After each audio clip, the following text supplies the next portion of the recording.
கௌதம் திருமதி பரணிசக்தி அவர்களது மகன் செல்வன் தர்ஷன் அனுஷ் 8வது பிறந்த நாளை முன்னிட்டு நமது ரோஜாவனம் முதியோர் இல்லத்திற்கு காலை உணவு வழங்குகிறார்கள்.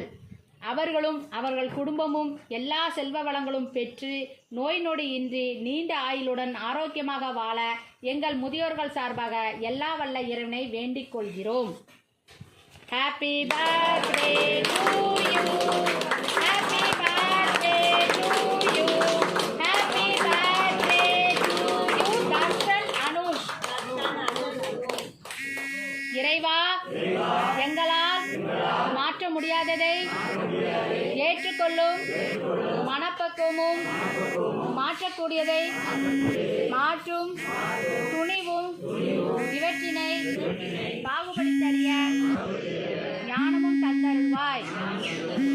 இன்று காலை உணவு வழங்கிய திரு கௌதம் குடும்பத்தினருக்கு மிக்க நன்றி.